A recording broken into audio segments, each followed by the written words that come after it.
Mr. Speaker, and the second is the military aircraft. Mr. Speaker, a medium-range military aircraft includes Casa Honorable 295. Gakwe, please. And Honorable members, let's listen to each other in silence. And then C-90. Mr. Speaker, I will lay that so that they can read for their own pleasure. Mr. Speaker, the military of Ghana already has 3 medium-sized range aircraft, the military one. Mr. Speaker, for the long-range aircraft, Mr. Speaker, it includes heavy bombers like B-2, large transport aircraft. I also lay this so that you can read for your own. Mr. Speaker, it only leaves Ghana. Ghana does not need and cannot operate, and no African country operates a long-range military aircraft. It only leaves us with one option, what we call the VIP aircraft. Mr. Speaker, this is how the VIP aircraft looks like. What in Ghana here we call presidential aircraft. This is how it looks like. And you intend to buy 2 of them.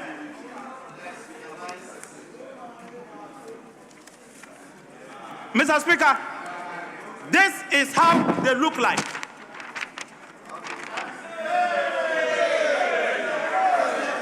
This is how they look like.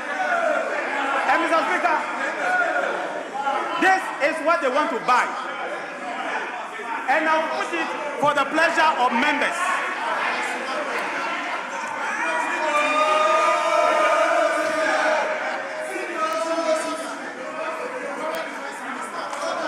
Mr. Speaker, I say this, I cannot, and let me repeat, I can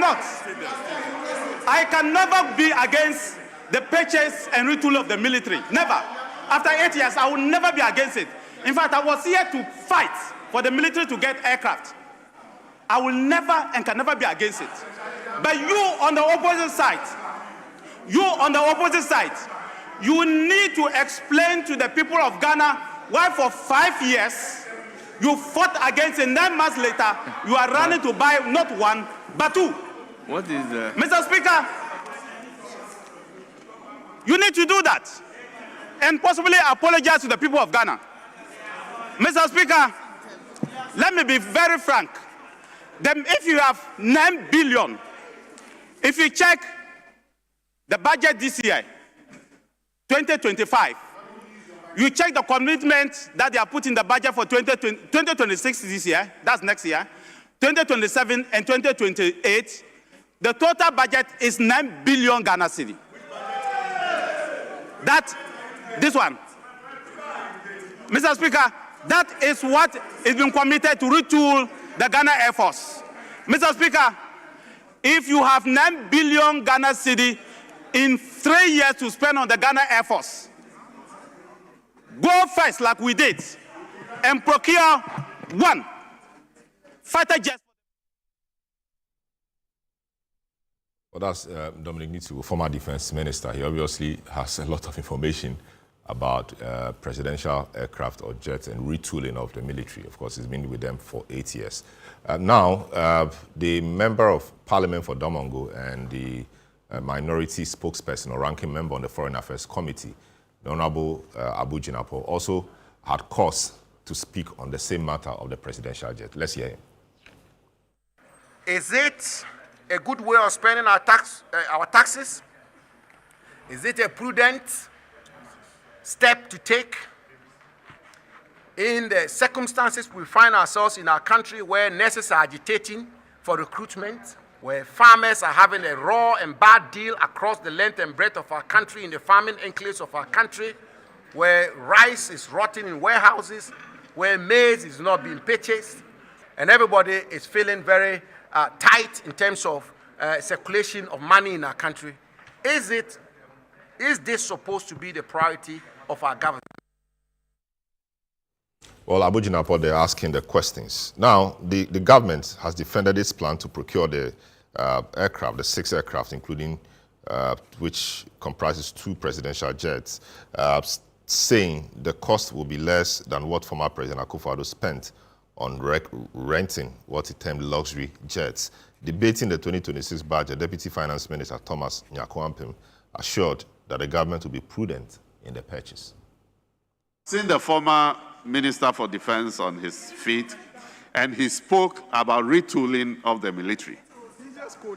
Mr. Speaker, I wanted to be sure whether he was against the retooling of the military or not. But he chose his words and said that he's not against it, and I'm happy that he's not against it. But the information I'm getting from the military, the place you led, headed for 8 years, is that the 3 aircrafts that you spoke about, only 1 is functional as we speak. Only 1 is flying. You let it rot. Many years ago, no, not many, recently, you said they were not fit for purpose. You let it rot. And you justified why the president will rent commercial, will rent jet and bus in the air. You did that here. Today, because your sitting position has changed, you are singing from a different hymn.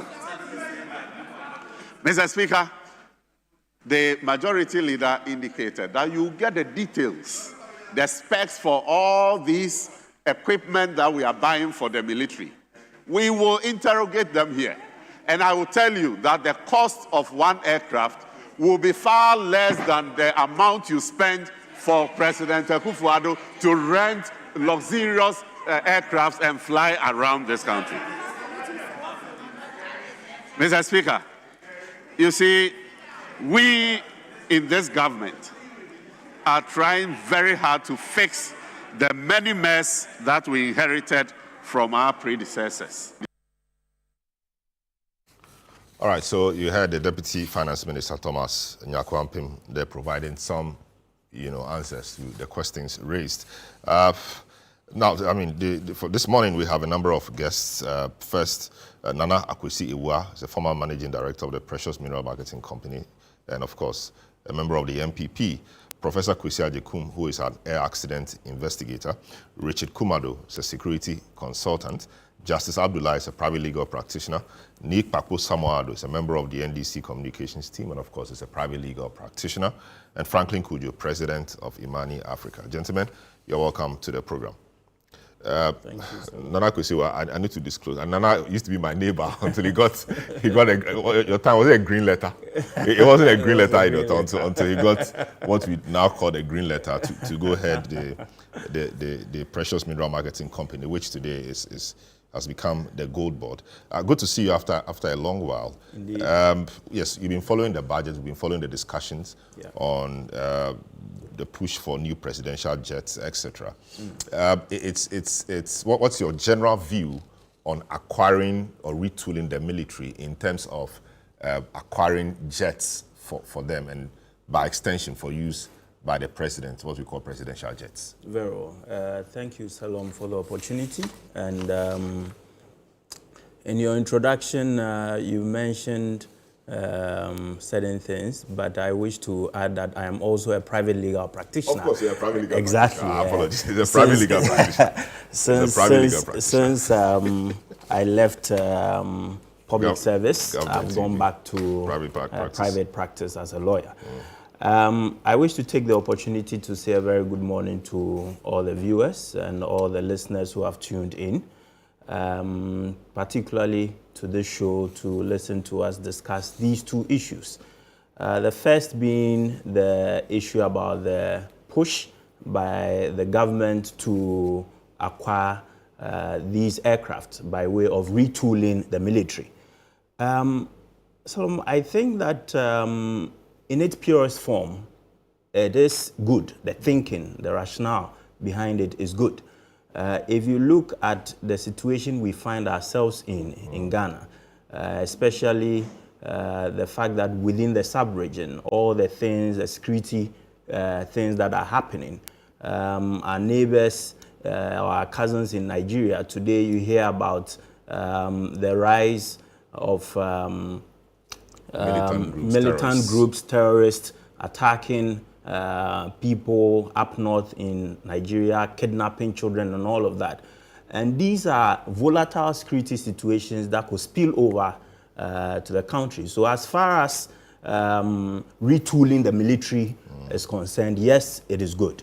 And so, but we need to go into the details of what the retooling is about.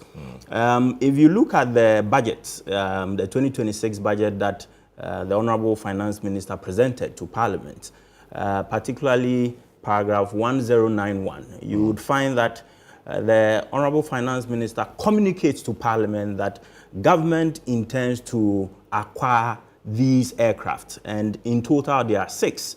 4 of them are essentially military aircraft. The additional 2 are what will be for the executive, which is presidential jets. So it will be for the executive. One of them being a long-range presidential jet, which means that it is able to travel very long distances, and then one being a short-range one, which will travel very short distances.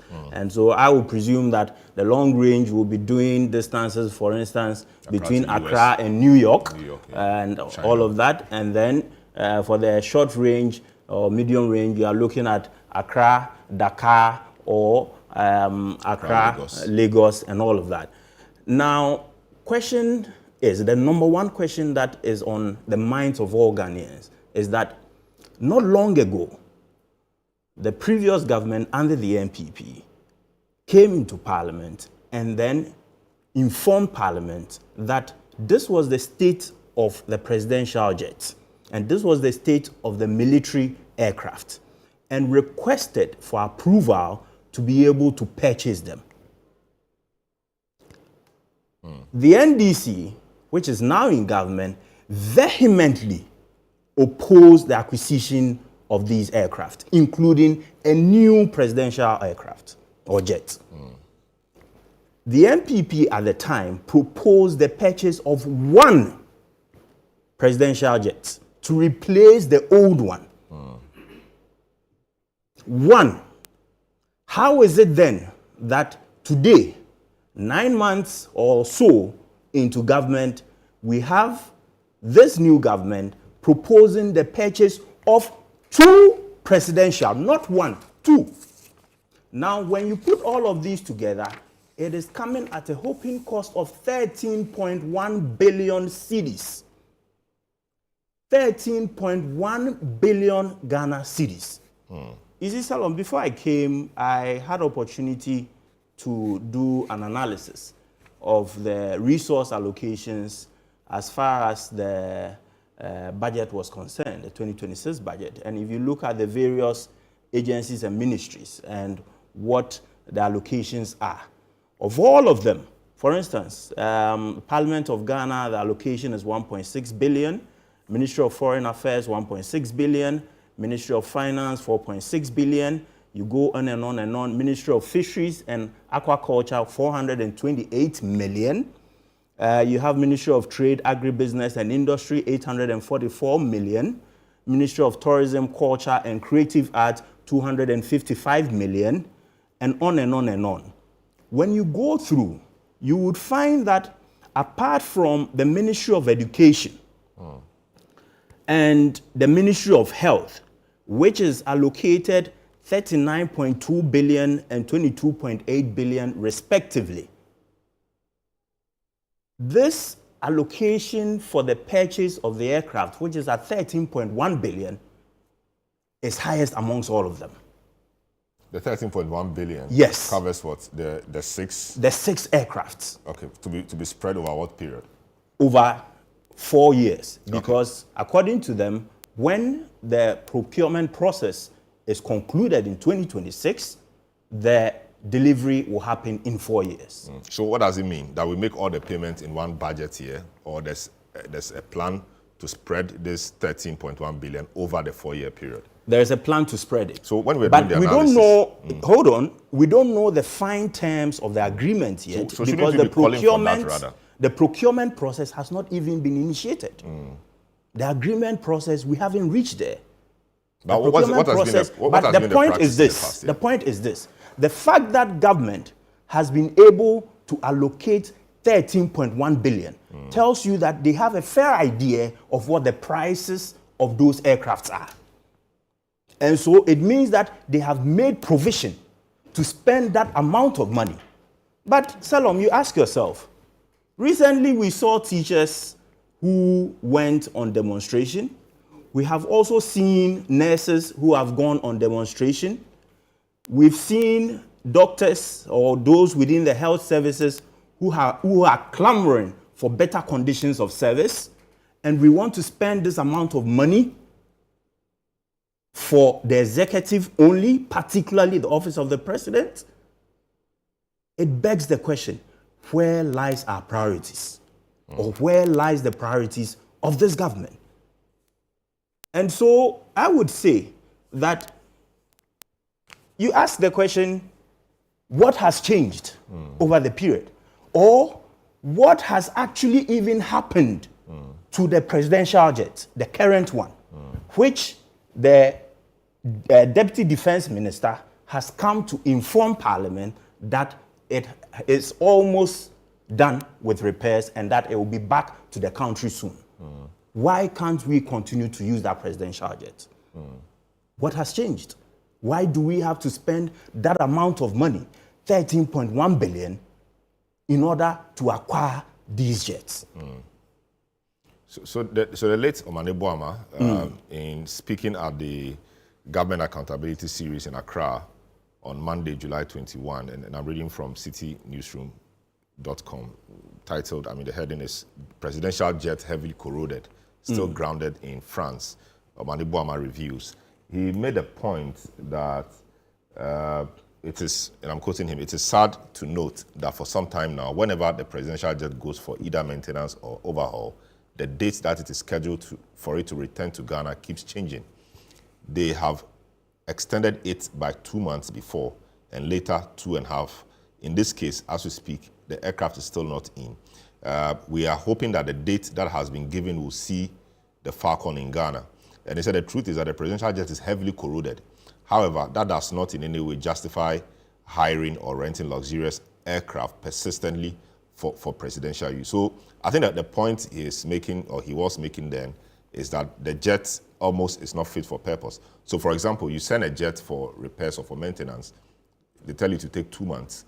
They come out to tell them, no, we've extended it because there are some serious, and they keep extending it. And somewhere in the story, he said they've given them a new date, and he will not reveal that date because the past dates they've given them, have not been met. And so he wouldn't want to keep giving new dates. So they've given them some time.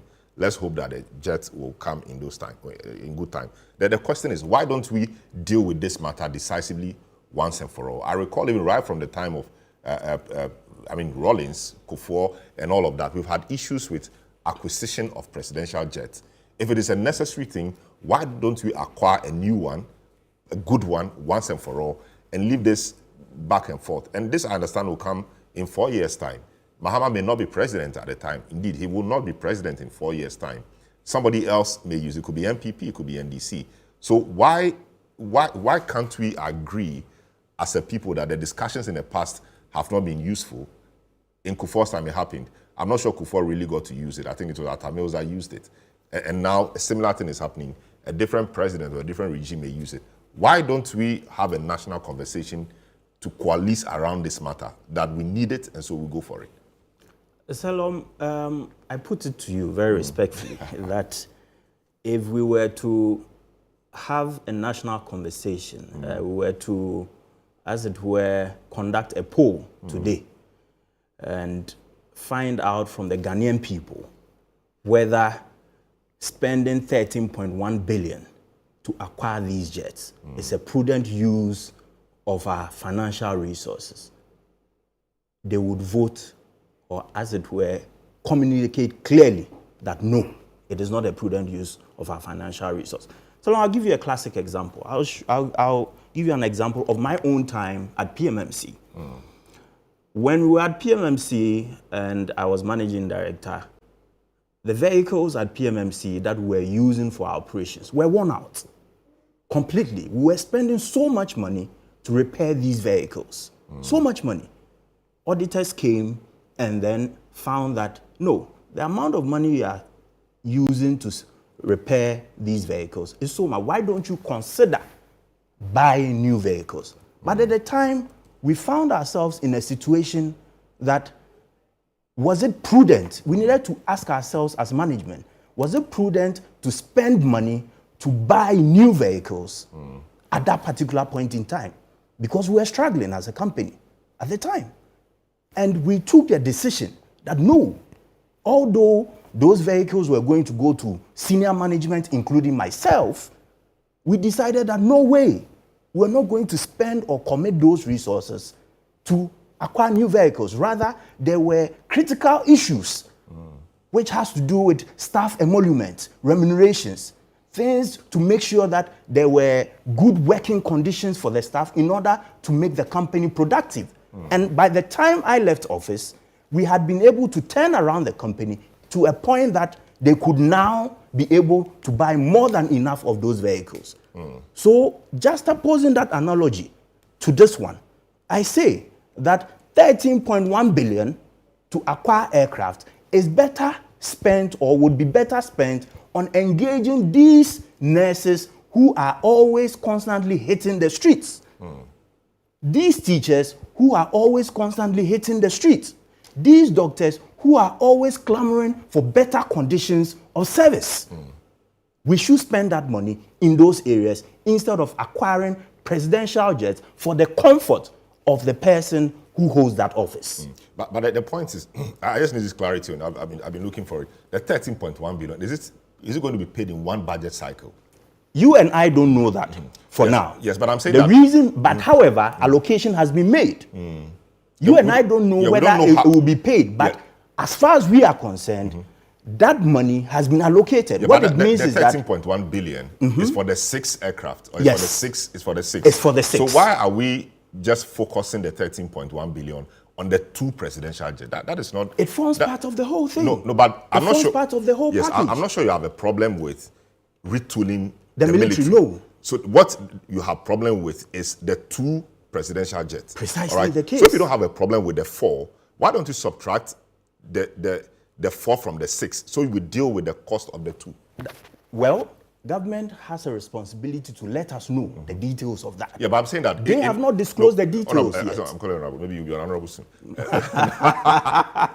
that I'll step into the game.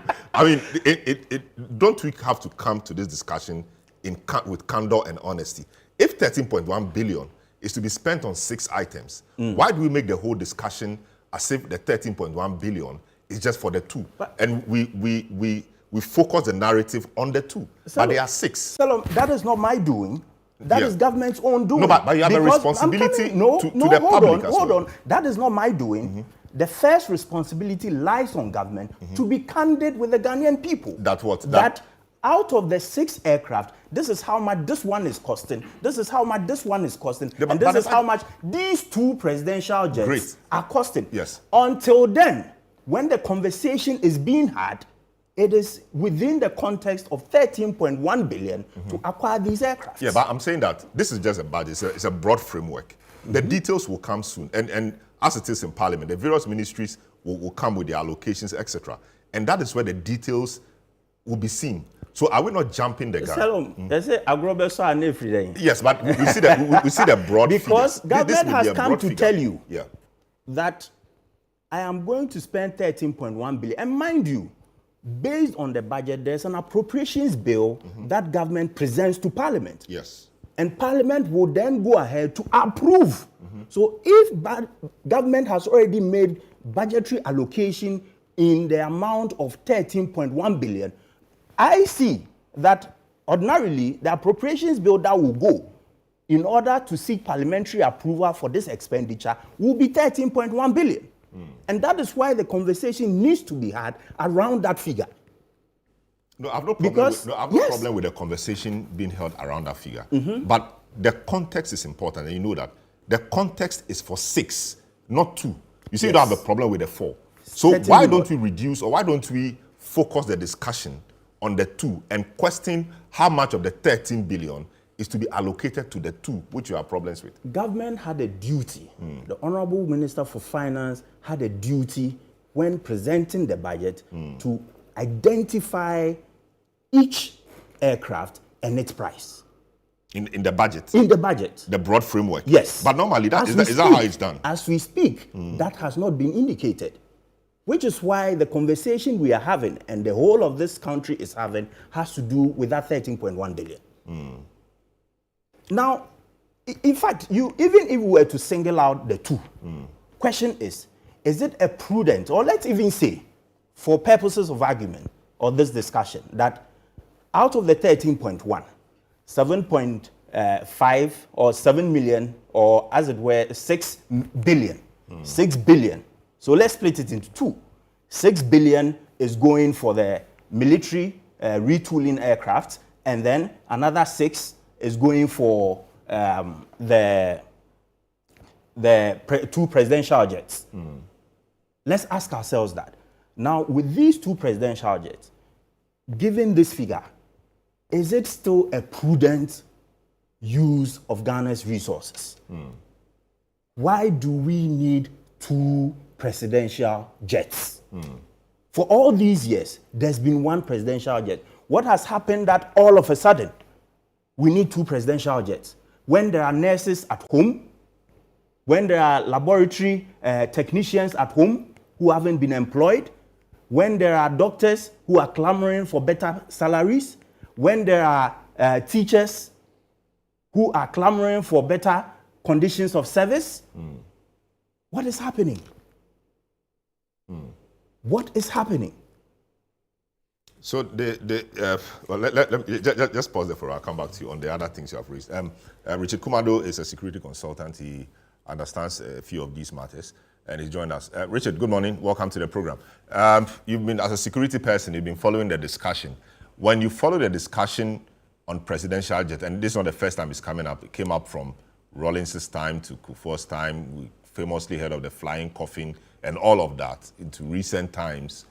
What hits you in your training as a security person and your being a Ghanaian?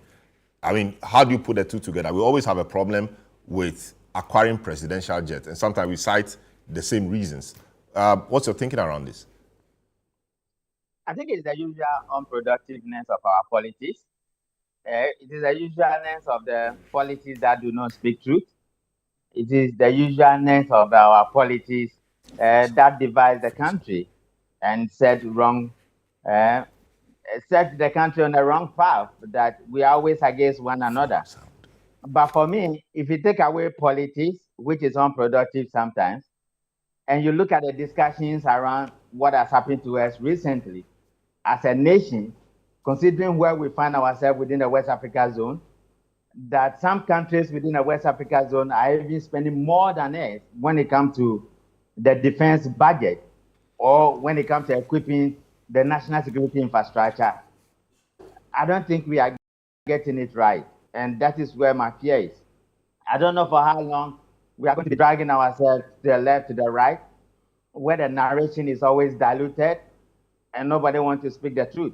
So until that is done, it's going to continue forever. And I'm hoping and praying that in my lifetime, we will come to a consensus where common sense will prevail rather than the unproductiveness of our politics. Yes, but one presidential jet may be easy to defend. Why two?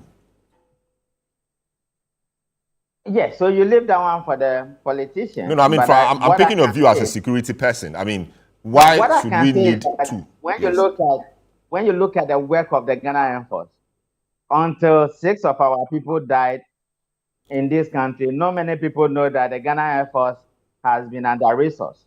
Why are they under-resourced? They are under-resourced as compared to the tax assigned to them. And one of the peculiar tasks that they perform is transportation. And who did they transport? They transport almost everybody, from high-profile personalities to middle-level Ghanaians to low-level Ghanaians on various assignments to the length and breadth of our nation. So in that regard, if somebody from the Air Force is making an equipment request, considering the demand on them, which sometimes can throw them out of gear sometimes, they might be asking for 2 executive jets. We have changed the narration in a sense that executive jets usually are not for the president, but they are for the military, for which the presidency and all manner of presidents in this country have access to. So people see it as a military equipment, and that is why it takes the military to make those requests. So for a position of security equipment requirement or equipping the military and the Air Force in that particular, then you will understand why they might be asking for 2 instead of 1. On the other hand, some other people will say, why don't you use 1 and you want to use 2? Then the other narration will be that if you can afford it, why do you want to use 1 and it goes for repairs and it doesn't come?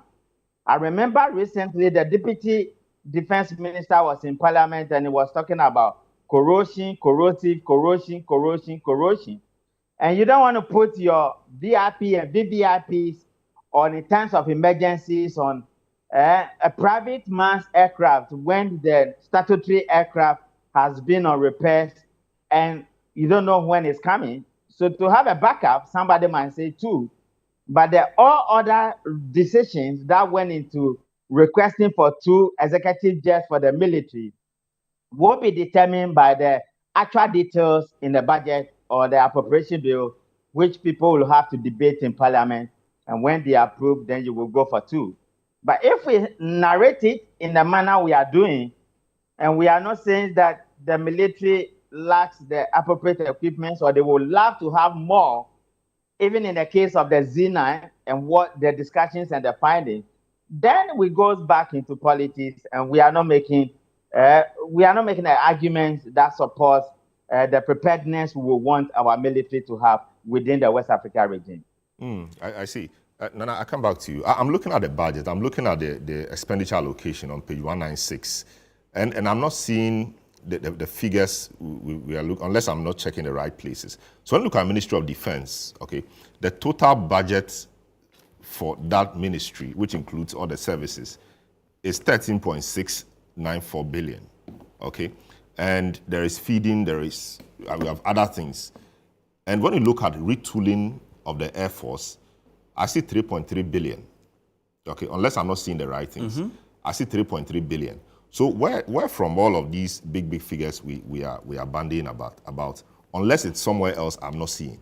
Okay. But my casual look at it, and I'm looking at it again, is 3.3 billion. If you can clarify that for me. So if you look at page 184 of the budget all the way to page 202, you would find that there are several commitments which have been made towards the purchase of this aircraft. So you won't find it at a go. So it takes you to analyze the budget to be able to put these figures together, to know that, which is why they said they are not paying everything now, and that they are making these commitments. These are the allocations. So it even goes into the future. So you realize that at page 184, it says that a commitment of 2.6 billion for the year 2026. And then at page 190, it says 3.5 billion for the year 2027. Page 184. Yes. That has the MDA expenditure allocation. Yes. Right? And you say a commitment of 2.6 billion. Because, I don't know if you have the same, but this is Office of Attorney General, Legal Aid. So there's Ministry of Defense here, and the retooling of the Air Force, which I see as... I see as 2.6 billion, 2.682 billion. Okay? Exactly. And then there is armored personnel carriers. There's construction of forward operating base, Northern Border Security, new barracks, etc. Defense advisory services, all of that, yes. So you are saying that you are putting all the budgetary figures, allocation, the figures precisely for the defense ministry, the or retooling, for the Air Force, yes, retooling particularly together. This retooling Together, and that gives you 13.1 billion. Okay, and we have almost settled around the table that the 13.1 billion is in respect of all the 6. Yes. Okay, and not the 2. Precisely. And so the discussion perhaps should be focused on the 2. Yes, right? but okay. question... And we've also said that, of course, they said the procurement hasn't been done yet. Or no. they're about to do it. And Yes, Indeed, without the appropriations bill being passed, they cannot even proceed with that. Of course. You know, that's how it works. And we're saying that they've actually said, or you have also told us here, that it's possible to go into the future. Yes. So it means what? It means that 13.1 billion could be spread across 4 years. Precisely. Yeah, so if it could be spread across 4 years, and there are things we need, which would take 4 years or so for us to get, you don't call that prudent management? Certainly not. Certainly not. Anything can happen within those 4 years. Which means anything like how? Like so I'll give you an example. I recently read a report in which, you know, as we speak now, our country is grounded on gold resources. The fact that we've been able to build gold reserves since the 80s from 8.7 tons, and then from 2022 all the way to January 2025 to about 31 tons. And the fact that our economy is essentially grounded on our gold resources. The report indicates, and though the report lauded Ghana for making great strides in ensuring that we leverage on our gold resources, it indicated that it is possible that in the next 2 to 3 years, gold prices are going to fall drastically. That is what the report said. That in the next 2 to 3 years, gold prices are going to fall drastically. And this won't be the first time it will be happening. This will not be. In fact, historically, gold prices have been at its highest as we speak today, $4,000 per ounce. $4,000 per ounce. Now, the moment gold prices drop, what it means is that the pillar of your economy is going to come crumbling. The pillar of your economy, which is your gold resource, is going to come crumbling down. We pray that it does not get to that point. It is my hope and fervent hope at that it does not get to that point, that gold prices continue to rise so that this country can earn enough revenue to be able to sustain the economy, to be able to sustain livelihoods in this country, the people's livelihoods in this country. But we need to plan for all eventualities. In the event that gold prices do actually drop, which has happened before, what then happens? Are we still going to be committing? There's contingency. Are we still going to be committed? Where is that contingency? Are we still going to be committing 13.1 billion to purchase aircrafts? 13.1 billion to purchase presidential jets? One long range, one medium range? But you're still, okay. But of course, you're a lawyer. You should see the agreement to see what... We haven't seen it. Yes, so I'm saying. So when you are talking, you must make room for all of these. Hold on. At this point, it is a budget. The budget is saying that I'm giving you an indication of how much I am going to spend. So I have put it as part of my plans that I'm going to spend 13.1 billion towards the acquisition of these aircrafts. The appropriations bill has not come. The procurement process has not begun. But yes, you're making the point. But I'm concerned about how you make the point in a sweeping fashion.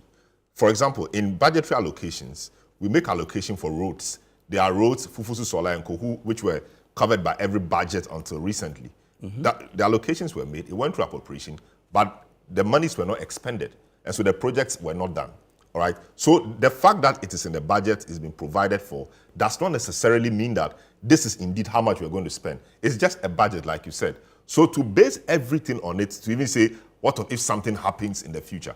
There are agreements that could make room for such things. If this happens, maybe we'll have to extend it. I mean, there are things to be done. But to make it a sweeping statement as if, as it is, there's nothing that can be done with it, and so our hands are tied, we have to go for it, I think it may not be representing the fact as Salom, if somebody comes to you and tells you that I want to do something to you, something bad to you, would you believe the person and make plans accordingly in order to protect yourself? No. I'm making a point here. Hold on. I'm saying that somebody has approached you and said that, look, Salom, I'll do A, B, C, D to you. Would you not plan for that? Yes, I will. Certainly. Now, that is exactly what is happening here. Government has come to tell the whole of this country that I am going to spend 13.1 billion. Based on that, as you know how our democracy operates, there is going to be an appropriations bill. That appropriations bill would contain 13.1 billion because that is what has been indicated that government is going to spend. Government will be seeking approval from Parliament for 13.1 billion towards the acquisition of these aircrafts. Once the appropriations bill is passed, it is law. Once the appropriations bill is passed, it is law. What it means is that I have asked you, I have given you approval. I've given you approval to spend 13.1 billion. Then the procurement processes begin. Once the procurement processes begin, what then happens? Monies would have to be committed. So the expenditure of that 13.1 billion will begin. But the monies will have to be available to be spent. Question. Those monies which would have been spent or which is going to be spent on these aircraft, why can we not allocate or, as it were, direct those resources towards the employment of teachers, towards the employment of more nurses, towards the employment of more laboratory technicians, towards the amelioration of the conditions of service of teachers and doctors, and our service personnel in the security services? Why can't we direct those resources there? But you see, the other point, I was just, whilst you were talking, I was making a list. And you see, the question... Let me go through the list I was making. The number one lingering question, which remains to be answered, is that, one, why is it that we need 2 presidential jets? That question has not been answered. When NDC comes, NDC will come. NIPA that will come. question when it comes, has not been answered. When we were speaking, I was making a list. The Jubilee House, okay, the Parliament's chamber, which never saw the light of day, National Cathedral, and many other things, including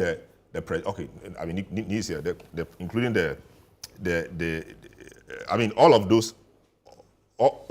those matters, the presidential jet, everything, the first one. Anytime the country wants to undertake something, we have this view that there are poor people. Teachers are on the street, they've not been paid. We need roads, we need A, we need B, we need C. The same argument was made for the presidential palace, the Jubilee House today. Same argument was made when the National Cathedral construction was about to start. Why go sink all this amount of money in there when we have basic problems? We can't pay teachers, doctors have not been paid, people are on strike for conditions of service, etc. So when are we as a people going to have it clear that, for example, yes, we are doing the roads, and it's not as if at any point in time governments stopped building roads or constructing hospitals. Those things are done. These other things have to be done. The cost of, for example, losing your president is huge. In fact, just strike the shepherd and the sheep will scatter. The cost of losing a president is huge.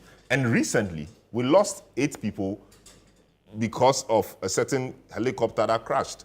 The cost of the nation was huge. The emotional cost alone. Given the events of the recent past, the crash, don't you think that we have to refocus our minds on how we look at such matters of security? Salom, let me take the opportunity to observe a moment of silence for those who lost their lives. After you fired them? I haven't fired them. Now that I am coming to speak to this issue, and I have to make reference to the subject, which is why, because I've been there, I've been in public service, and I know what it feels like and what it means to be waking up at dawn. In fact, you don't sleep. You need to attend to matters of state.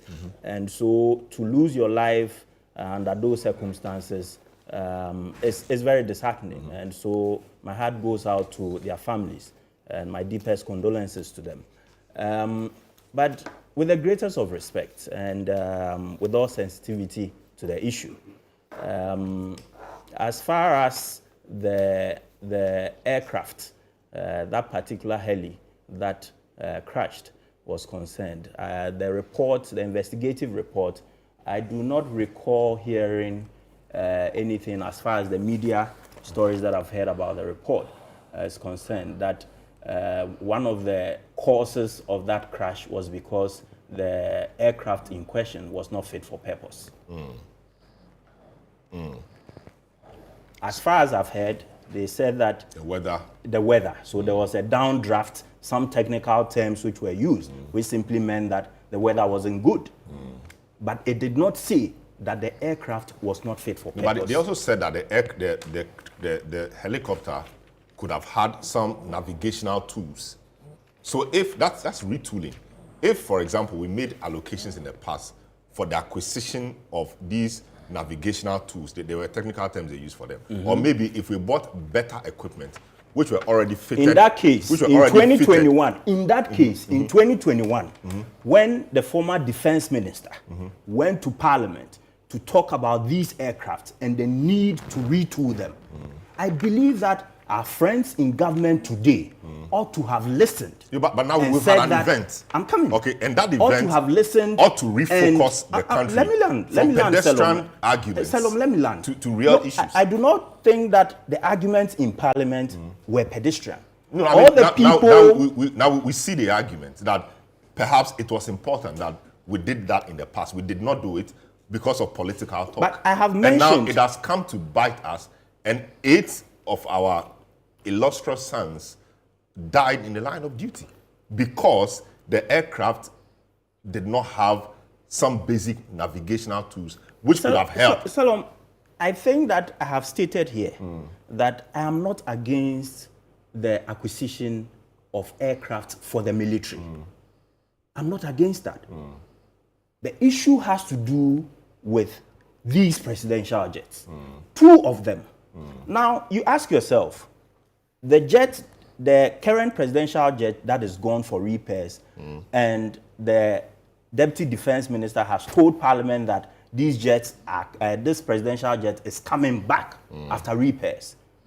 Has there been any certificate to say that that jet is no longer fit for purpose, and for that matter, it should be discarded? We haven't seen that. Government has not come to tell us anything like that. Have we? I don't know. Perhaps you have heard or seen any such communication from government that there is a certificate from some experts, aviation experts, indicating that that presidential jet was not fit for purpose. But remember, it was this same presidential jet that went for repairs, which caused the then president, Nana Addo Dankwa Akufo-Addo, to be hiring jets for his travels. And the same MPs in Parliament were those who spoke vehemently against this. So what has changed today? 8 people have died. What has changed today? Great. Now NDC is here. Let me. I've been trying to do the. He's my senior and a good friend too. Yes. So let's. Yes. So you're welcome to the program. Thank you. There's been of course, and Richard Kumado is on, security consultant, and a few others will join. The concern is being that the MPP says that they are not in principle opposed to retooling the military. The concern has been the acquisition of 2 presidential jets or executive jets for the president. We need 2, 1 long range, 1 short range. So now the 2, in addition to the one we have now, which we understand has maintenance issues every now and then, will be 3. Why do we need to buy 2 new presidential jets for the president's use? Good morning to your wonderful listeners and viewers. And the answer lies in the question that you yourself just asked. The long range and short range. The short range. Traditionally, if you've always listened to the ministers of defense, they've always made the point that these jets, number one, are not really meant necessarily for the president alone. We've actually used these jets on peacekeeping missions. We've used them on other for other purposes, you know.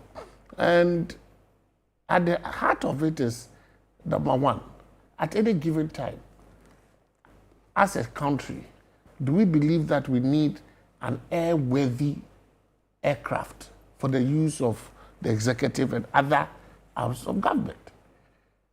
The problem for my MPP brothers is the justification and rationale, you understand, that unfortunately the Minister of Defense then gave in Parliament for the reason why President Anado prefers private jets.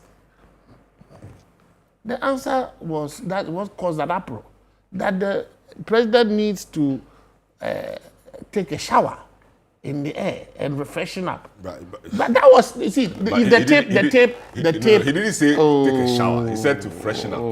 Anyway, and then somebody asked him a follow-up question. That does it mean that the president needs to shower in the air? And he said yes. The president, there's no facility. So let's play the tape. See, no problem. No problem. Let's just I'm coming. These two presidential jets that they my brother.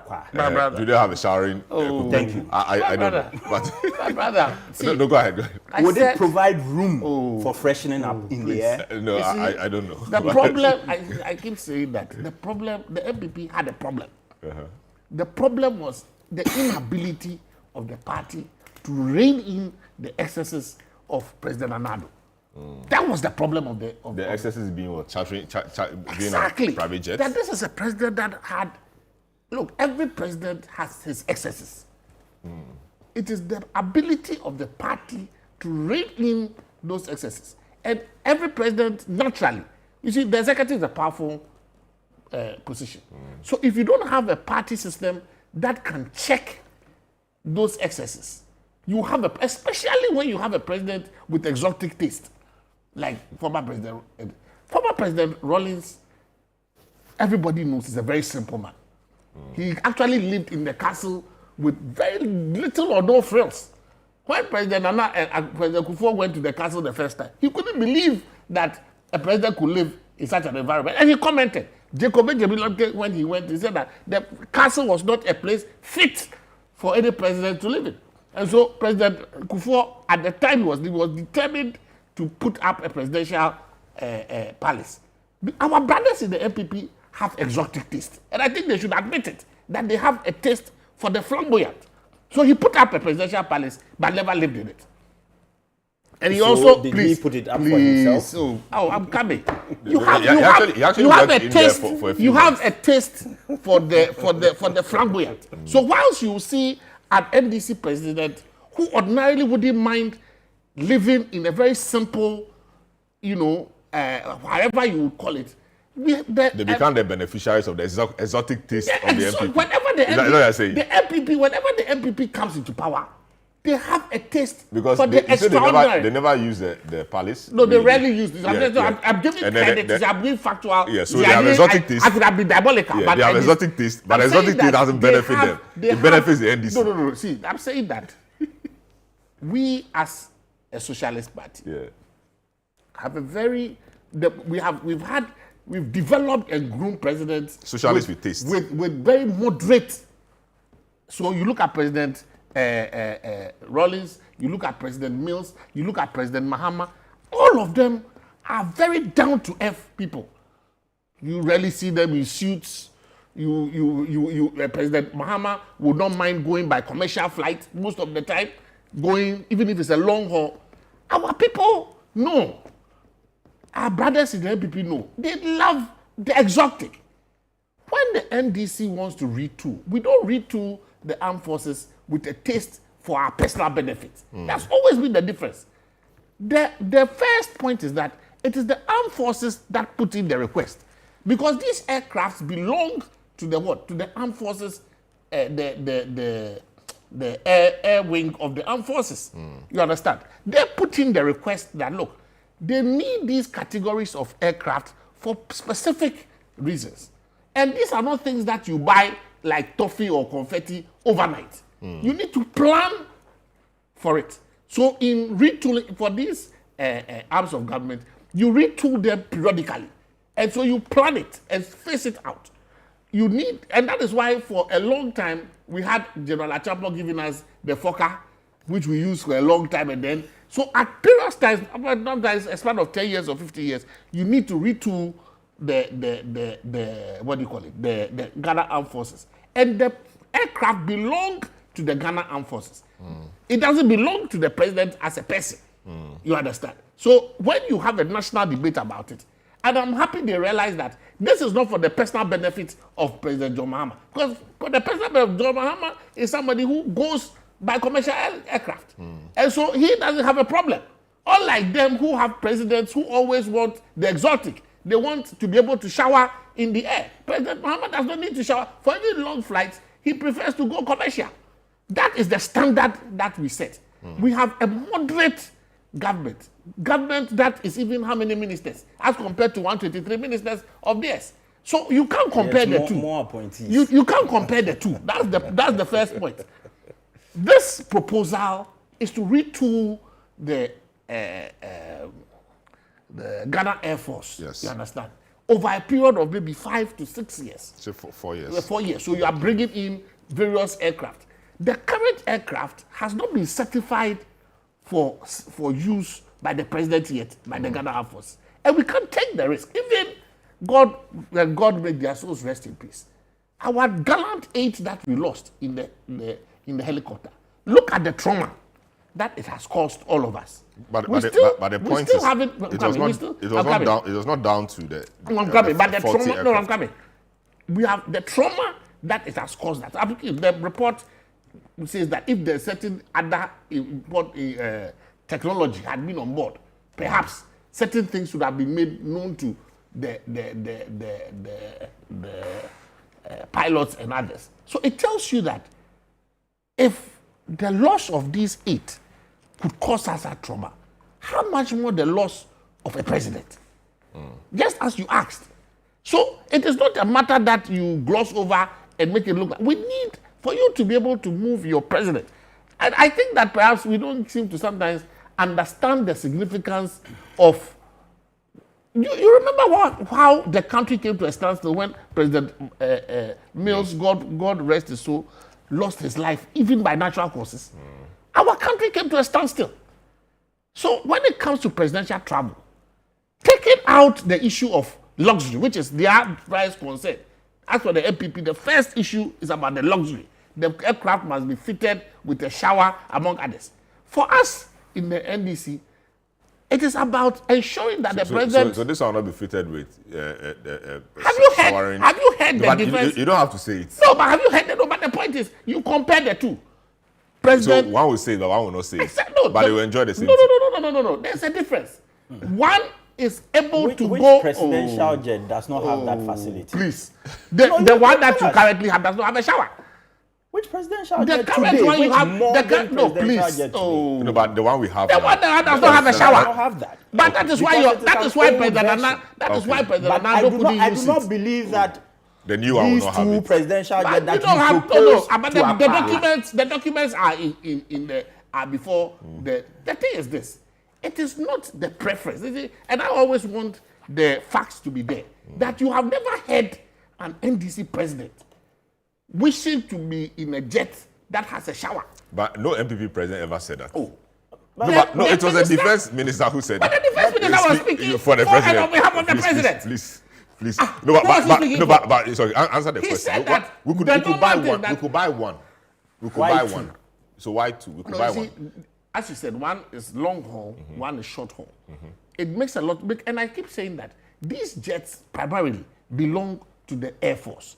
They use it even for peacekeeping missions, among others. Presidential jet. Oh, just you have various Fitted with use. everything, conference things, No, showers and but things. see, For hold on. Have you seen the specifications with the? You haven't. No, we haven't. You But haven't. this is What a I luxury recall, when that debate happened in respect of when their defense minister went to parliament, was that those jets are not used for just presidential travels. Go back and look at the justifications he took before parliament. He said those belong to the. Yeah, we understand that. And they are used Are for you therefore various. providing the same justification? I'm saying that it could be one. we could buy one for long range, or we could buy one for short range. Yes. What we have now is for short range. Yes. Yes, for short range. We could replace it. And when the president is going on long travels, because perhaps we're a commercial. poor country, we fly commercial, not private, or not. How did you guys call that? Private jets, Yeah. not the charter per hour, Yeah. not that one. Maybe go commercial as we've been going. But if it's for short range, we use a replacement of what we have. That could be a good point to start a discussion to carry everybody along. So that is why, before you do anything, you bring it to Parliament. Yes. It is an open debate. Nobody is hiding anything. You understand? We don't go rent a jet, leave it on the tarmac, and I've seen that jet on the tarmac running at $18,000 an hour. That is not the kind of president you have. This is a president who says that when there is an issue, the Minister of Defense has brought the issue up, they will bring the agreement to Parliament, they will have their say.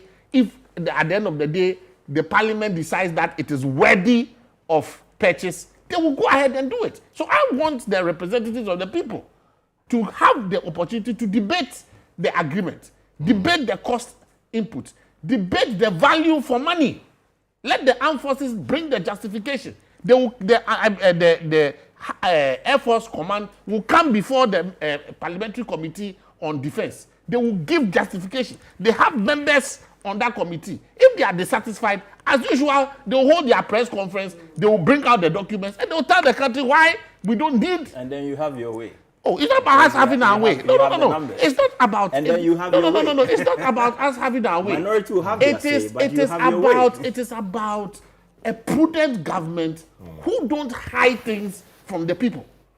We don't go and rent a jet, not accountable to the Ghanaian. Did President Akufo-Addo bring any agreement before Parliament when he went to rent those jets at $18,000 an hour? But is it everything? No, it's a question. No, it's a question. I'm asking a simple question. But if it doesn't Did have to President go to Nana Addo bring before the Ghanaian Parliament any agreement concerning the $18,000 an hour jet he went to? Was it a requirement? Oh. I'm saying that did he have to? So when you spend our money, was is it a no, mentality? there's allocation for it. There was no allocation for it. There was Was no it budget. constitutional There was Under the office of the government under the machinery. office of government machinery. For there travels, was, there, travels. There was no allocation for the travels. renting. There was No, no. not renting. It Oh. will be stated as renting. My brother, It will there's be stated as allocation. travels. No. So you misapply. They it's say travel. oh please. They say travel, thinking that as a prudent You go president, commercial. you go commercial.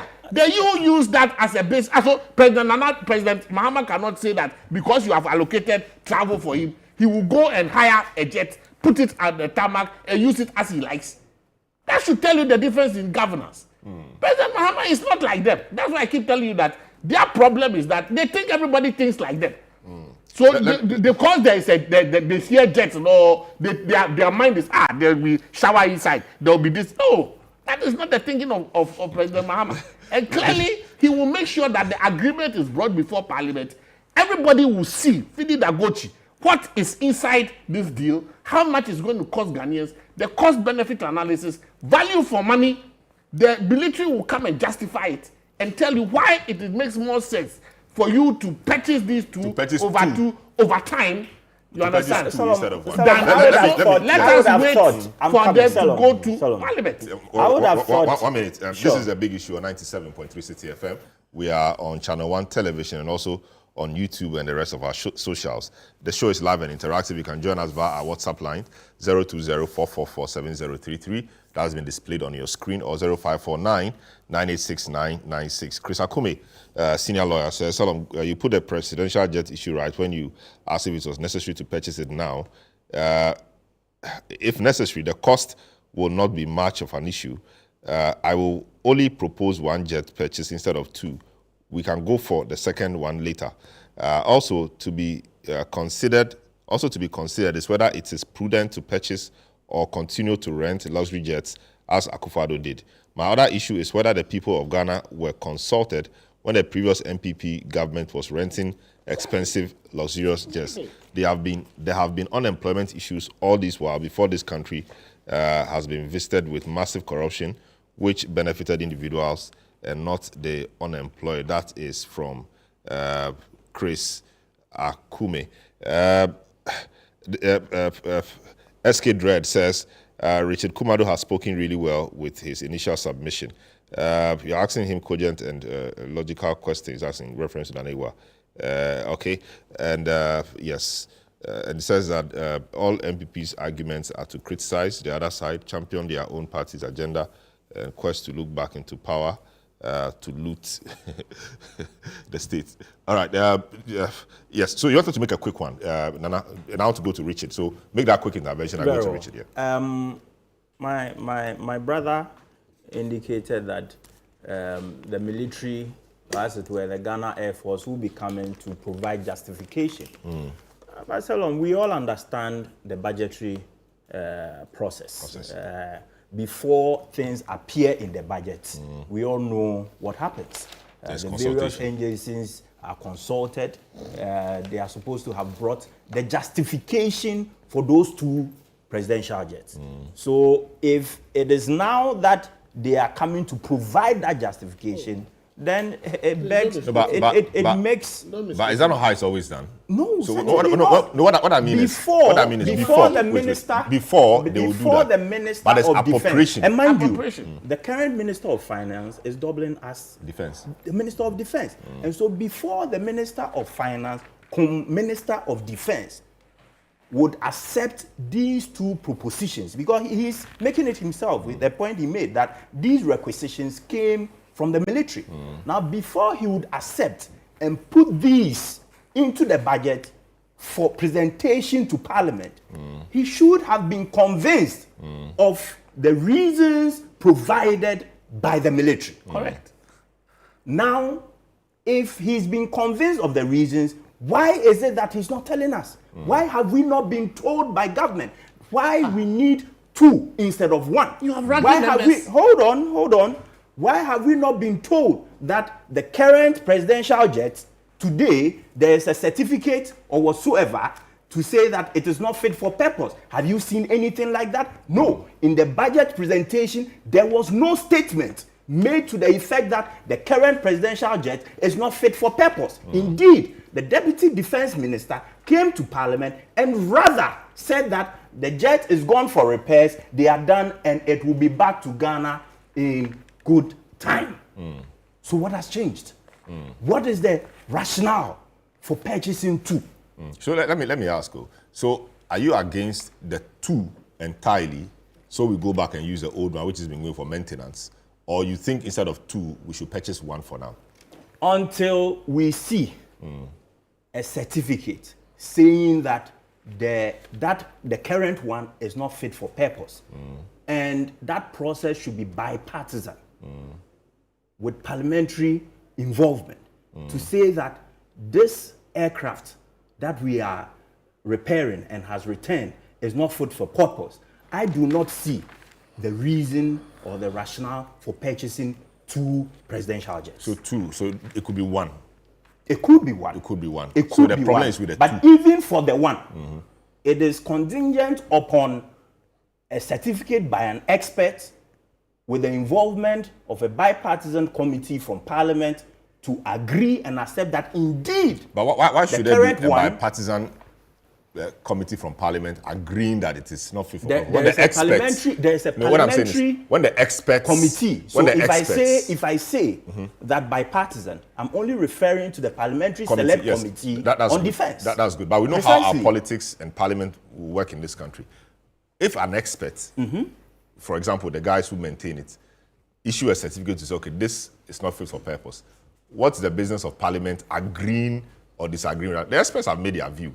You either take it or not. So if the experts are to make that, decision, or they are to come to that conclusion that is not fit for purpose, why do we need a parliamentary bipartisan buy-in necessarily? I want to believe that as we speak, the requisition that came were made by experts.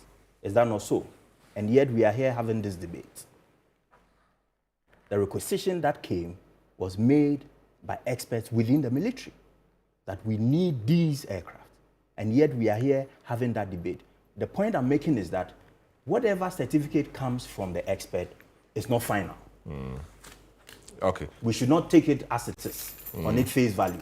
We need to interrogate. which is why the bipartisan parliamentary select committee on defense would be useful in interrogating that certificate to truly ascertain I get indeed that. It's true. It's not that somebody went to engineer it. Precisely. Great, no problem. But the point is, even as private people, if you have a car that goes for repairs, takes 2 months, comes back, goes again, the mechanic tells you that it will take 1 week, but ends up coming back after 3 months, etc. At some point, as a private person, wouldn't you say, okay, can I dispose this off and get another car? Don't we do that as private persons? Do that, but it's subject to, as a private person, it's your subject economics. to the economics. But if at that point in time you have a leaking roof or you have children's school fees to pay, would you not hold on as a would you not hold on? No, I'm saying at that material point in time for $70,000. that is why I chose my words carefully. I said at that material point in time. At this material point in time, we have nurses who are protesting. We have doctors who are clamoring for better conditions of service. Hold on, I'm coming. Better conditions of service. You have teachers who are protesting. You have laboratory technicians who are home and are clamoring to be engaged, employed by government. And you are spending 13.1 billion. You make the argument that it's over 4 years. Fine. But the point I've made to you, the point I've made to you right from the beginning of this show is that based on these budgets, the figures, there is going to be an appropriations bill. So what Parliament will be passing or approving will be for 13.1 billion. And I'm also suggesting or saying to you that yes, 13.1 billion for 6 aircraft for maybe solely for the military, which you say you have no problem with. And I'm saying that if you have no problem with that, why don't you take the value, which we don't know yet, from the 6, which is 13.1 billion, and focus on criticizing just the 2. That's one. And the other point we have made also made is that appropriation bills are always passed, but not every item in there provided for and passed, which is law. In that case, it is subject to the availability of funds. The credibility of the budget. Yeah, but it's subject to the availability of funds. The credibility of the budget, because if in the same budget it says that I'm going to spend X amount of money and that it is going to generate 100,000 jobs. Yes, and I'm saying that. Result. And you raise the point and about, Ghanaians are supposed to believe that. You raise the point about something happening. Something could happen. So, for example, gold prices falling, and that will make the economy suffer shocks. So that is subject to something happening. So if something happens, and so we are unable to make the acquisition or payment for the jet, that could be understandable. The projection is that if all other things being equal, and we keep going the rate at which we are going, perhaps we are able to raise the money to do that. That is okay, is it not? No. Even if it's for one. Even if it's for one, I've already made the point that even if it's for one, it should be contingent upon a certificate indicating that the current one is not fit for purpose. Very well. Let me talk to, let me again, sorry. So if the current one is for short range, and the other one that you say we may go for is for long range, does it change the situation? Indeed, it does. So we could do that. So if assuming this one is passed, then we must go into the conversation about why we need a long range. Precisely. So if the president is traveling to China, for example, you think he should be on the commercial flight? It has been happening. Because it's been happening. It doesn't have to change at any point in our history. It must change, but subject to. Precisely. Great. Richard, thanks for holding on and listening. Now you've heard from Ni, the NDC. Today is Saturday. Oh, man. You've been listening to them. I mean, you've heard them now earlier, and then now you've heard Ni. Are you okay with the justification for the 2? Okay, so Salam, let me make this point. You know the Z9 finding, the actual word they used there was what? Safety. It wasn't technology, safety. And because we didn't want to create fear and panic, we overlook it. But the word they used there was what? Safety.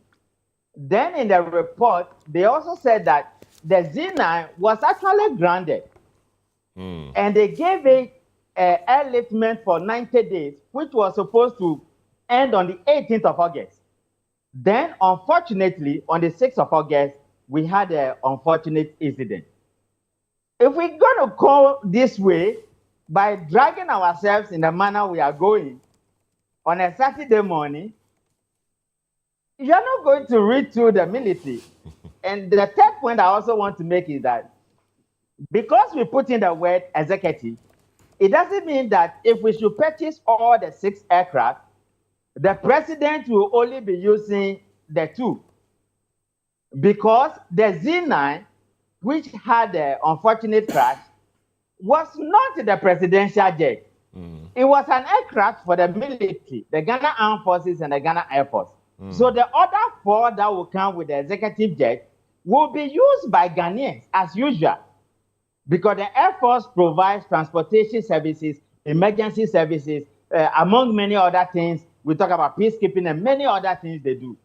And for me, whatever we will use and whatever we will find the money, and when the economy is doing well in particular, to read to our military and all the security agencies is the best way to go. When the fire broke out at Kumasi, the Z9, if the fire service had a UAV or a helicopter that can go higher in the air, you would have quenched that fire. The economic loss and the trauma would have been stopped. If all the other security agencies are properly too, we wouldn't be having this discussion. In any case, the last budget that was read before this one, Atufosi increased the military spending by 1.5 billion. And I was saying that it has been a good thing. We should encourage him to increase it again to about 3 billion. So that when you take the other expenditure out, you will have some money left for capital expenditure, which the military in particular needed so much, because you live within the territory where you will have a lot of emergencies to deal with. So for me, whether you are buying 2 executive jets or you are buying 8 of other ordinary jets, whatever you would do to retool our security agencies, it shouldn't be a discussion, where there will be so much partisanship in it.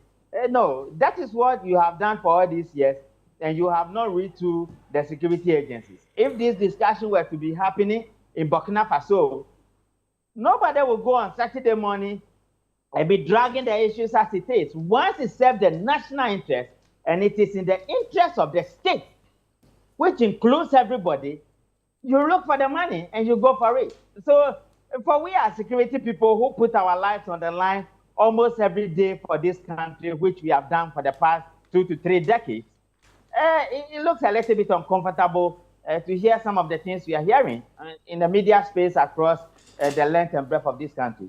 But can you blame the MPP now, for example? Because in the past, they also suffered... No, not the MPP. MPP. Yeah, I'm just making a point. As a result of unproductiveness of our yes, politics, but at what point... MPP politics where they rag it. At what point should we say enough is enough? You know, let's stop and now let's begin to think. This particular point. At this point. On this particular point. After the acquisition of this one, then the next one, we shouldn't politicize it. No, do you know what we are even trying to say? If we can acquire this for 4 years, why can't you do in such a way that considering all the security agencies and the modernization of equipment they need and the urgency of that, if every budget, you can make provision for 2, and every budget or every 4 years we are acquiring 2, then it will become a time where you will go to Ghana Parliament and say you needed 4, you needed 6. That should be another argument we should be looking at, so that almost all our budget, you will have some level of allocations for not just the military, but the police. When you go to the southern part of Africa, the police have their own university. Recently, that President Mahama said they should pass the bill for the National Defense University for the military, which is so core. We have advocated for it for the past 10 years, and thankfully, we are getting that bill. The police need a university, the military need a university, the BNI and all other places need a university, and it goes a long way in aiding your security infrastructure and providing jobs for this country. I see. Great. Let me take a short break. When I come back, we'll continue. This is the big issue on 97.3 City FM. This is Channel One Television. We're on YouTube as well. Your comments are welcome via our WhatsApp lines displayed on your screen, 020-444-7033 or 0549-986-996.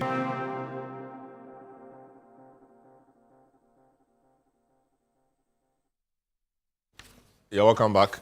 You're welcome back. This is a big issue. We are live on 97.3 City FM, and we are on Channel One Television. My guests, Nana Kwesiwa, former managing director of the Precious Mineral Marketing Company Limited, which is now the Gold Board. And the man with exotic. It's a private legal practitioner. Nipapo Samado is a member of the NDC communications team, also a private legal practitioner. And Richard Kumado, who is a security consultant. We're discussing the push for new presidential aircraft, asking whether it's a misplaced priority or a strategic necessity.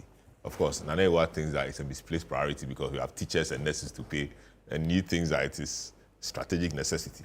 Let me come to you, Nana, again. Like I was trying to say, you will always have roads to construct. You always have the poor to feed. You always have nurses' arrears and salaries and allowances to pay. You will never be done doing these things. So when will be a good time to invest in things like this, the presidential jet? I think that the best time was when, in 2021, the MPP went to Parliament to request for approval, parliamentary approval to acquire these presidential... 2021, was that a good time just after COVID and the economy was in shambles? At the time... 2021. Hold on. There was going to be a commitment. It wasn't going to be acquired at a go, just as this is happening. It was going to be over a period of time. But in hindsight, would you have called that time a good time? Because indeed, it was after the... And we blame everything we've gone through on COVID and Russia and Ukraine. So the that process, was going the to procurement process was going to begin. And so in 2021, the procurement process was going to begin. We started getting out of the woods in 2022, 2023. The procurement process was going to begin. And so that would have been the best time. But would it have been... But mind you... Would it have been a good time to even have that discussion? Yes, indeed. Because you made the analogy that if you have school fees to pay... Hold on. Indeed. Because mind you, during those periods... When DDEP was about to happen, was happening 2022, 2023, you know, the whole discussion was about survival. Then you go and introduce a discussion about presidential jets. And it was one to replace the worn-out one.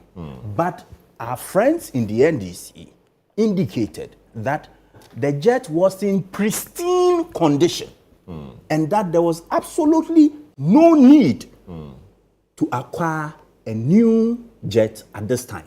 There was absolutely no need to acquire a new jet at this time. So what has changed? So economically... Just 9 or 10 months down the line, that pristine condition no longer exists. And that was in 2021. So that's 4 years even down the line. as recent as 2024, they repeated those same arguments. As recent as 2024, they repeated those same arguments. But Salom, hold on. Recently, the Federation of Labour negotiated with government, and government told them that, look, based on the conditions, we are giving you 9% pay rise. Is that not so? But we have 13.1 billion to spend on aircraft. On military aircraft. On aircraft plus presidential jets. 9% salary increment for public sector workers. Because government says there's no money. That they can only accommodate 9%. Yet, government can find the money and allocate 13.1 billion cedis to acquiring military aircraft plus presidential jets. For a period of 4 years. Over a period of 4. So, what stopped government from saying that, okay, we would give you 15 or 20%. We'll find the money to service that. You see, the difference is that the issue of the presidential jets, you depend on the agreement, you could stagger it, or you could put it on hold. But once you make the increment for emoluments or salaries, you have to pay. You can't tell. Do you know how many? No, you can't do you tell know how workers many- that I gave you 10%. How many because of the benefits? code, I give you Do you know 5%. how many benefits or entitlements of public sector workers are in arrears today? Do you know? No, but it's costing. Hold on. Have to pay anyway. When I took over PMMC, there were a lot of them in arrears. By the time I left, I had cleared all of them. Because of good management. Precisely the point. I had paid all of them. There was none in arrears. So it's neither here nor there to say that once we commit to giving you this amount. There were some instances, I sat down with the staff, we agreed, okay, we'll give you this, but we'll stagger the payments. Because we are planning, and we hope that we'll get the money to pay. And indeed, we paid. We sat down, and we agreed that, look, these are the books. This is the money there. If you ask us to pay you everything right now, the company will collapse. So hold on, and we'll stagger the payments as we move along. Very well. Why can't that happen to public sector workers as well? Great. No, let me. So, you see, the excuse we've been giving over the years, palace, presidential palace, national cathedral, everything, is that we could use those monies to feed the poor, to construct roads, to do other things.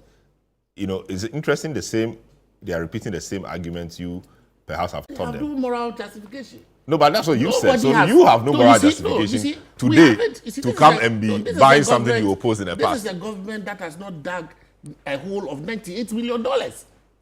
No, but I'm talking about the jets. No. But you have a government. Can you imagine, my brother? You had a government who took your taxpayers' money, almost $100 million, and dug a hole. The most expensive hole in the world. No, but you didn't complete it. Oh, my brother. If you had completed it, it wouldn't have been a hole. It would have been something else. I know you are outraged. It's just that you are the host. No, so no, you cannot express it. Don't think for me. But the point is this, that you know in your heart that nothing upsets you more than the fact that you had a government that took $100 million, dug a hole, you understand? In fact, when it comes to anything on the economy, but for the constitutional oversight responsibility that the opposition plays. This is one opposition. Which is precisely what we are doing too. I say, nothing has changed. Yes. But for that's why I said, but for the fact that our constitution requires the opposition to play an oversight responsibility. This is an opposition. This is an opposition that should be banned from anything to do with the finances of our country for a minimum of 60 to 20 years. Really? Just because they dug a hole? Just because they had a vision to build a house for God. A national cathedral. That had a good rate of returns per the analysis. $100 million. My brother, you know what $100 million can do for an economy? And they dug a hole, and the hole now is a swimming pool. Because you have made it a swimming pool. Oh, my brother. When your people were demonstrating, they went to swim in there. $15,000 per hour per private jet for one person. It's unconscionable. So when you engage in a debate with them, it becomes difficult because you ask yourself, what is the moral justification for they even talking? When you look at their record and you want to compare it to what we want to do for the people of Ghana, this is a president who flies commercial. Yeah, so now he wants presidential. You understand? No, hold on. This is a recommendation, and I was happy when I was reading because I wanted to refresh my memory. So I went back to the debate in Parliament, the initial debate in Parliament, and it was captured there. These aircraft are used by the military for the transportation of troops when they are going on peacekeeping. So they are put to other uses. Because I remember that issue very, very well when your Minister of Defense went to Parliament. It is not just for executive travel. Those aircraft are not just used for executive travel. Even for peacekeeping operations, they are used for it. You understand? So I'm challenging their ranking members on the Defense Committee to call for the justification, call for the value for money audits, among others. You yourself know that you can trust Dr. Atu Forson to be one of the most disciplined persons when it comes to the finances of this country. He will not use your money to dig $100 million cathedral hole. He will not do it. You know it. That the NDC government will not take $100 million and use it to dig a hole. But Parliament gave approval for it. Parliament approved 100. But the Attorney General in the recent Supreme Court document says the payments were legal. They were lawful. The payments, as in the fact that they were passed through Parliament. You understand? Parliament, but everybody was there. The exercise of discretion by your minister. So the budget has been passed. You will sit down today and agree that this thing should go and use $100 million to dig a hole. No, to build a cathedral. You will agree. To build they didn't just finish. And if you finish it, will no more be a hole. It was meant for $1 billion. It will be a beautiful place. And people will come. Bible garden. Bible garden. I think you have to sit here. Bible garden. Open your mouth. Tourists will come. That is why God rejected that project. That is why God rejected that project. You understand? I expect them to play their role in Parliament. You understand? By scrutinizing the documents as they come, putting it to a debate.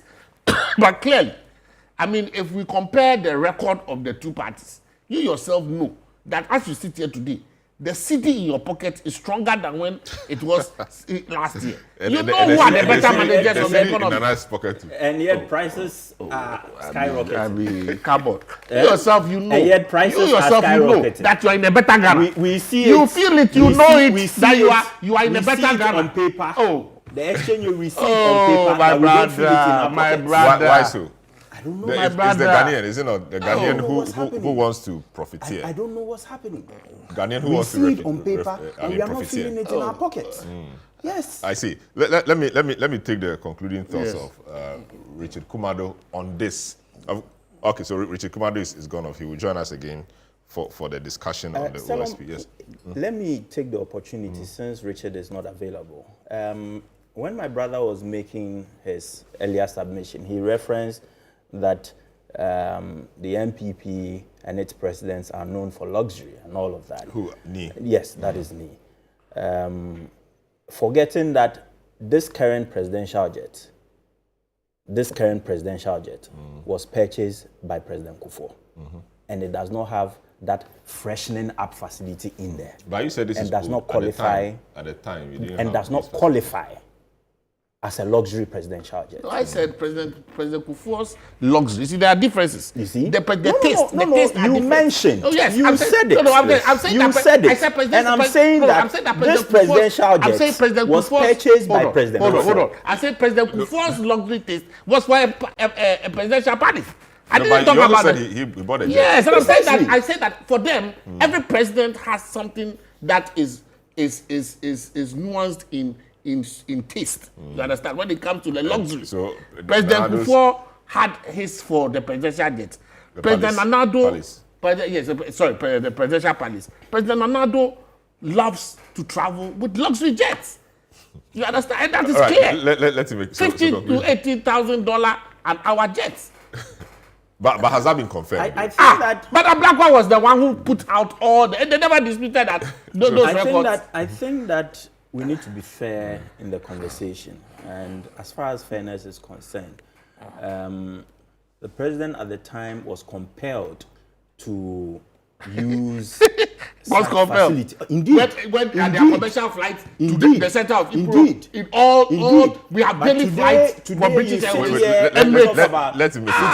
Today you sit here and talk about security considerations and all of that, and providing justification for the acquisition of 2 presidential jets plus 4 military aircraft at a whopping 13.1 billion. You provide that justification, and you don't see anything wrong with it. And this was a jet as recent as 2024. The NDC, then in minority, said that it was in pristine condition.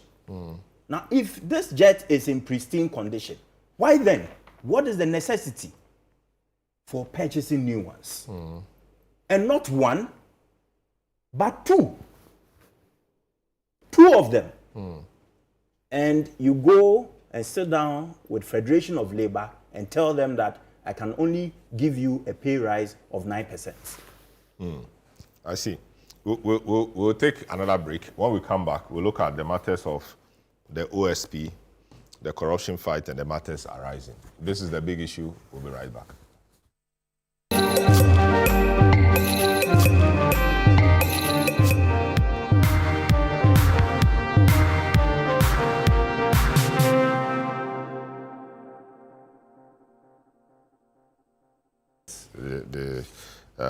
The push for new presidential aircraft and military aircraft. Minority not happy with it. Majority thinks it's great, whilst minority says it's a misplaced priority, etc. But my guest this morning, Nipapo Samoado, member of the NDC communications team and a private legal practice, Nana Akwesiewa, former managing director, PMMC, which is now Gold Board, and is a private legal practitioner. Richard Komado was on the program as well, and Justice Abdullahi has just joined. And before we move to the next subject, I'm sure he wants to have a bite at the issue of the presidential judge. Justice Abdullahi, private legal practitioner, welcome to the program. Nee, thank you so much. Yes, pleasure to have you as always. Yes. It's always good to be here. I don't know where you stand on this discussion on the jet. People think that it's a misplaced priority. You can't spend 13.1 billion cedis at this time on acquiring 6 aircraft, 4 purposely for the military and 2 for the presidency. Where do you stand on this? Are we ready for this? Is this a time to make such an expenditure? All right, thank you, Salam. And my deepest regards to my colleagues in studio. I think so we need to put this in perspective. As a nation, we do not have any flights dedicated to our leaders, the president and the vice president. And the conversation to have one or not to should be had at one point in time or the other.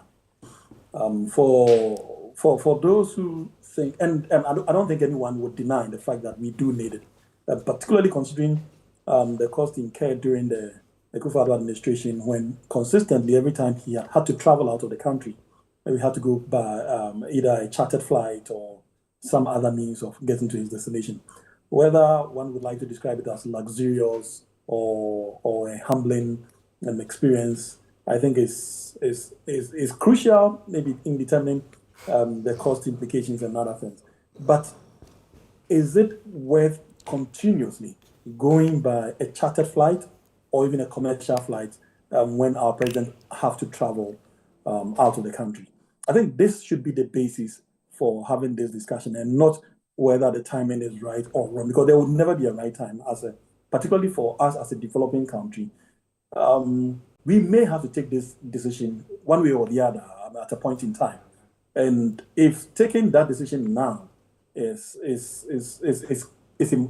something that we can afford, I do not think that it's too much to ask. If our president needs to have this on standby, that will not cost us further monies going forward. Because in the long run, we end up spending so much more if you go by a chartered flight.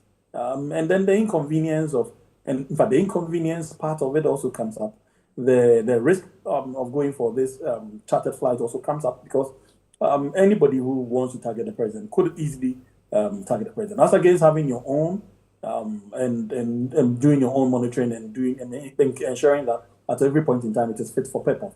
I think it's important to put all these factors into perspective before we ask ourselves whether it is prudent to continuously rely on external persons to rent their presidential jet or have our own. Everyone, I'm sure, would conclude that it is easier and cheaper and safer to have your own than relying on a chartered flight. And so on the basis of that, in any given day, at any point in time in our lives as a country, I would support a call for or a decision to buy a presidential jet for our country than relying on borrowed one or rented ones. I think it's just the right thing to do. I mean, it doesn't help when you want to mix this with other difficulties we face as a country.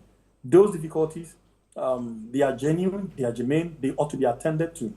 And I would definitely not discount the importance of paying labor well. I would never discount the importance of ensuring that all sectors of our economy are treated, appropriately. I support those calls, but I also support the need in protecting our president and in the need, in fact, in protecting our leaders, president or vice president, when traveling out of the country.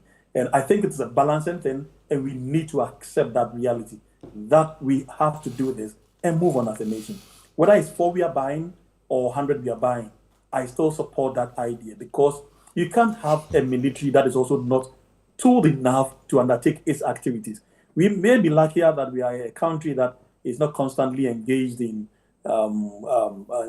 wars and other things, but it does not prevent you from tooling your security agencies for being ready, to make them ready for any eventualities. You do not wait until you are at the crossroads before you take certain crucial decisions. You need to take those decisions now. And if having aircraft is one of the means of tooling our armed forces, why do we have to wait till tomorrow?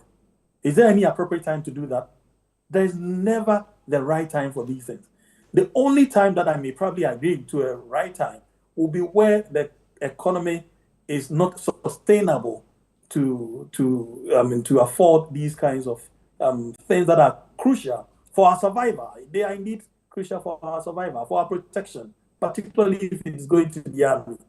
And so if you play politics with these subjects and make it look like it is wrong at a particular point in time or the other, in fact, it couldn't have been a better time for me than now. Yes. And so, a quick one. So I think the principle is what you've laid out, but there's politics at play as well. The argument is that in the past, it was opposed. Recent past, it was opposed. And the excuse was that there were roads to be constructed, there were people to be paid, people were suffering, etc. And this is not the time, that wasn't the time to buy a jet. Like you said, there will never be a better time. So now the coin is flipped. The guys who were making the argument that it was not a good time are now the guys wanting to buy it. And the guys who thought that was a better time are now saying that, we have roads to construct, we have nurses to pay, etc. So there's politics at play. The principle is what you laid out. How do we marry the two? So I completely agree with you when you talk about the politics, the political part of it. But let me say this, there is always politics in this, but the crucial part is not the politics. The crucial part is the procurement benefit. The entire public service relies on procurement, and the public servants enjoy the benefits that are tagged along when it comes to the benefits. So it's a procurement discussion, but nobody's mentioning procurement. Corruption. It's a procurement discussion, but nobody's mentioning procurement. So it is actually a procurement discussion. It's not a political discussion. It's not a political discussion. It's a procurement discussion. It's purely about, because there are benefits that come along with who buys it and how it is bought. This can never be discounted. If you buy more, you get more. If you buy less, you get less. In fact, who buys it gets the less or the more, as against who doesn't buy it. That is the fundamental thing that we need to recognize. We can't take it away. The second part comes in when you deal with the politics and the economy. Indeed, I don't think anyone, including my brother, but my brothers in studio, would disagree that the past 4 years has never been, in fact, the past 5 years has never been a good time for our economy. No one would disagree. As a matter of fact, anyone will tell you, including the former president, will tell you that because of certain circumstances, which the IMF has discounted anyway, i.e. the Ukraine war, all the attributes to why our economy was down. How could a person who accepts that the economy was so bad be thinking of buying a presidential jet? Now, relative to today, the story is completely different.